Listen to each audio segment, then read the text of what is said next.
Welcome to Destiny's Dead, the podcast, episode 5. I just read This Week at Bungie, which was a day early, which I kind of cryptically predicted without meaning to. It was weird.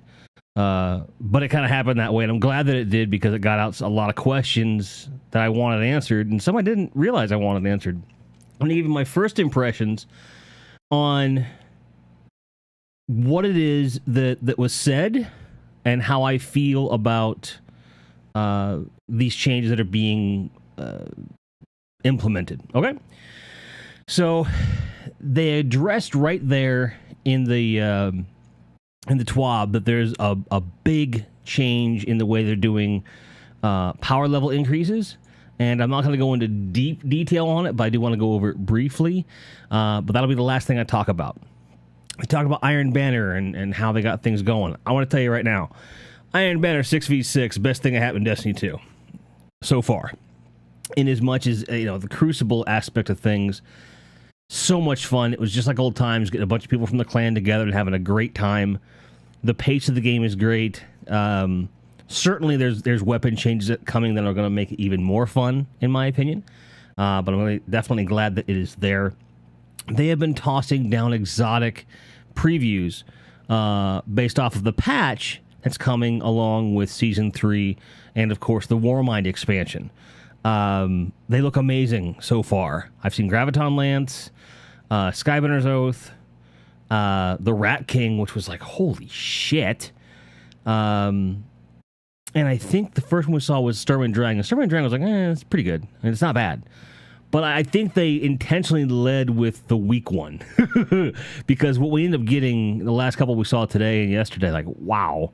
They made the Rat King, which is an exotic sidearm if you don't know. The perk is that it increases rate of fire with more people in proximity in your fire team. Well, they found out that people weren't getting the most out of the perk because they couldn't pull the trigger fast enough. They're like, fuck it, we'll make it full auto. And holy shit, it melts. So it looks really cool. And it really makes things look and feel very different. So they also talked about the summit starting tomorrow and kind of said, hey, yeah, people are going to be recording some DLC stuff if they so wish. But we're mainly getting their feedback on other stuff we're doing moving forward. That's why they're here. So I'm really excited to see what comes of that. But they were very clear that the people that are involved in the summit aren't going to be able to talk about what they saw. They'll be able to talk about their mood regarding it, but they can't really talk about the actual content. And did beg us as fans not to depress them into that headspace. Okay. So with that said, the power gains. Now, when we went from vanilla Destiny 2 to Curse of Osiris, we got a 30 up basically on your soft cap, without mods. So we went from 300 to 330. Well, now we're going from 330 to fucking 380, which is like, what? Which is okay. And what they're doing is they're making the grind from 370 to 380 roughly equivalent, their words, not mine, to the grind from 330 to 370. Trying to bring more meaningful experiences to the level grind. And I think it's a really smart move on Bungie's part, without a doubt. At first, I was a little bit mad about it, to be honest. My instinct was like, what? Why would you make it take longer as a means to make it more meaningful? But I thought about it, and I thought about the fact that that's how it used to be. It used to take a long time, and you felt like you accomplished something. And it gave you a reason to play. Like, well, those are the things people are asking for. They're asking for a grind, and they're finally getting one. So cool, With that said, though, I feel like there's more to it. And I said, all right, let me read this again.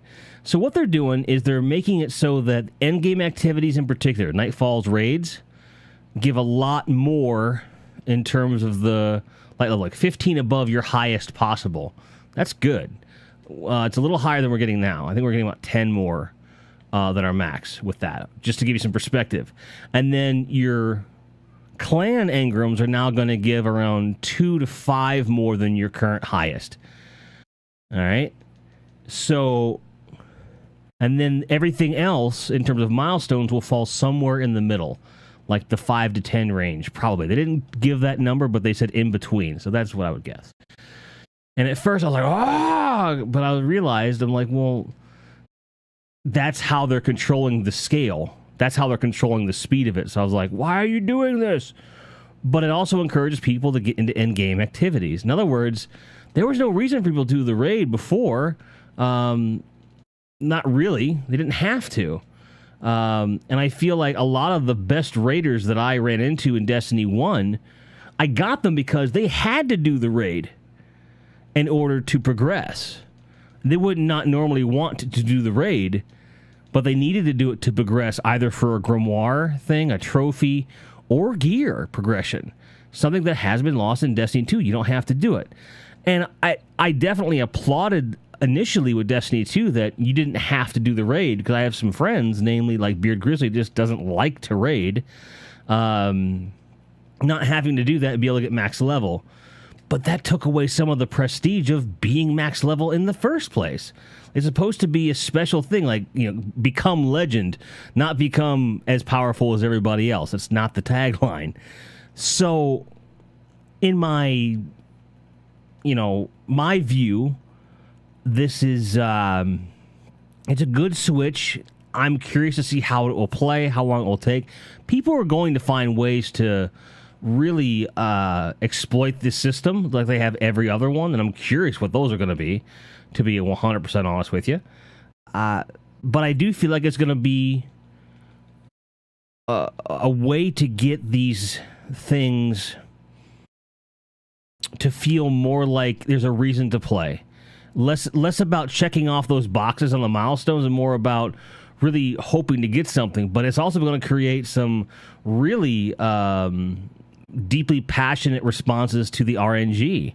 Rahul's going to be a real bad guy again, because they did say they're lowering exotic engram farming possibilities as part of this, because exotic engrams themselves are only going to give around that 5 to 10. They're not going to be a huge boost the way they used to be.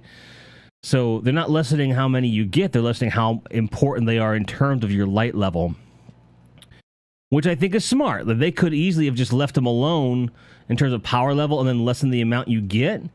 But I think this is a smarter move, because it means that you can get ranged exotics without feeling like you're missing out on anything, and still have them be meaningful, but not feel like it's just kind of a... like it's too easy. Like it's bringing the challenge back to leveling. And then combine that with what has been done with regard to the power metric and how that feels, where something has to be 50 levels above you in order for it to produce that question mark. And now that makes sense, because as soon as we walk in the door on May 8th, there's going to be these 380 things in the environment we're not going to be able to touch. And then once you hit 370, they won't be so bad, but 380 is going to feel really powerful.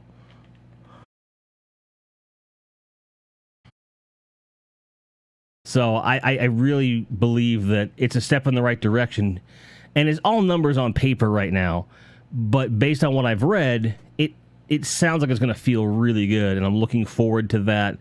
That reason to play, to where it's not going to be, hey, why are you playing? Like, I have a reason to.